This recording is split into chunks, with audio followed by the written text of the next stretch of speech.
To prepare for the quiz for this module, make sure that you can name all of the common groups in the periodic table.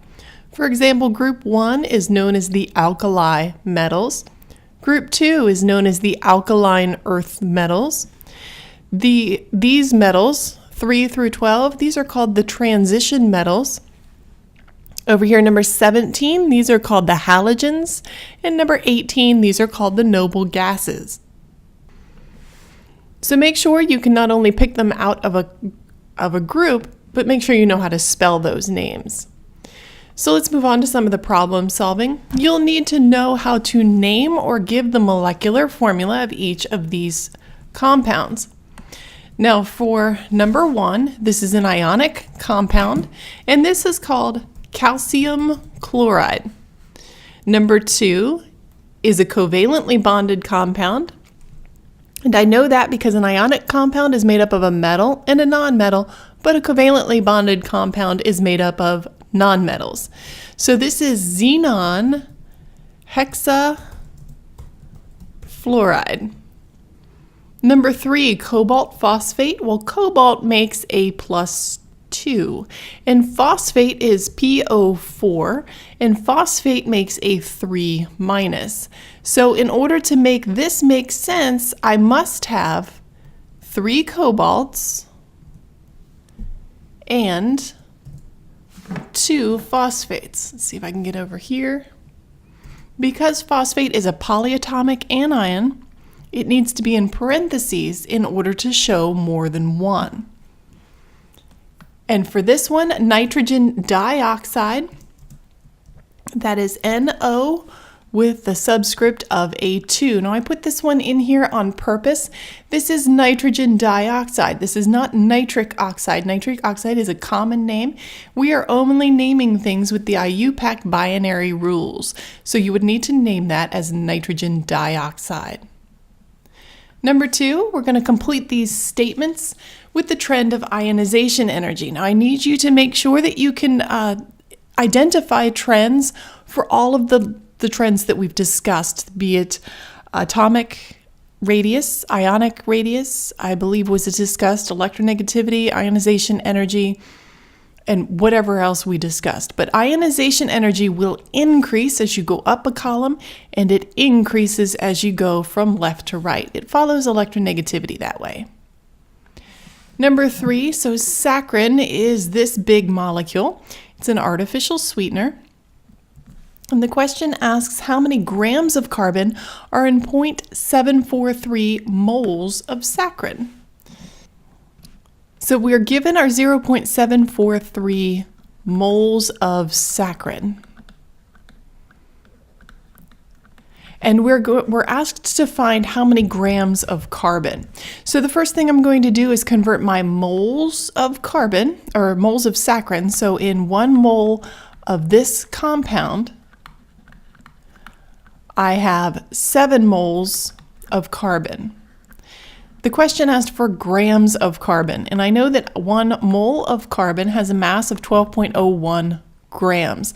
I know that from the periodic table, and the periodic table happened to have been loaded here in the first question, so I can just go to my carbon, scroll up just a little further, and the 12.01 is the atomic mass there. You see the key given to you down here. So when I go to work this arithmetic, I'm going to multiply 0.743 times 7 moles times 12.01. And I get a value of 62.46 grams of carbon.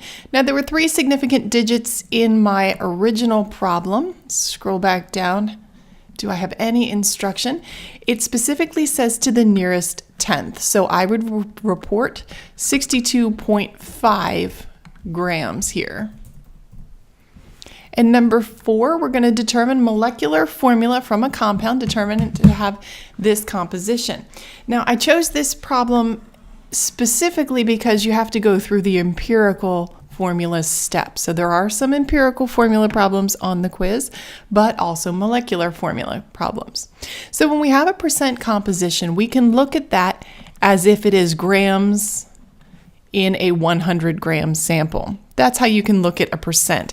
So if I start with 39.97 grams of carbon, I'm going to convert that into moles of carbon by using the atomic mass found on the periodic table. And I get 3.33 moles of carbon.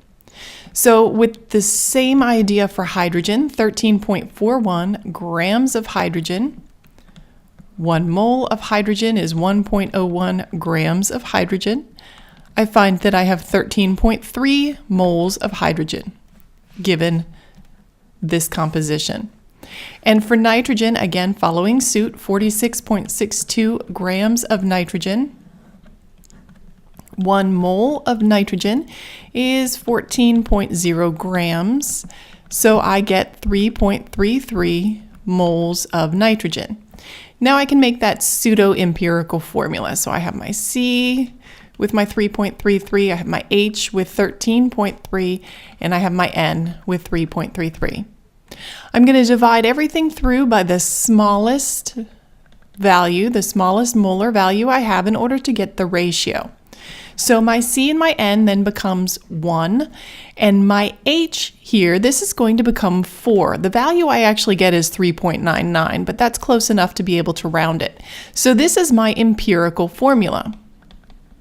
But the question didn't ask for empirical, the question asked for the molecular formula. We're given a molar mass. So I need to find the empirical mass. So I'm going to take 1 carbon, 4 hydrogens, and 1 nitrogen, add them together, and I get a mass of 30.05 grams per mole. Since the molar mass of the molecule is 60.10, I need to find my multiplier.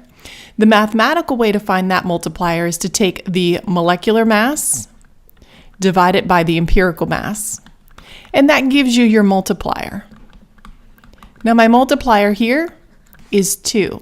So because my empirical formula was CH4N, I'm going to multiply that by 2, and I get my molecular formula of C2H8N2.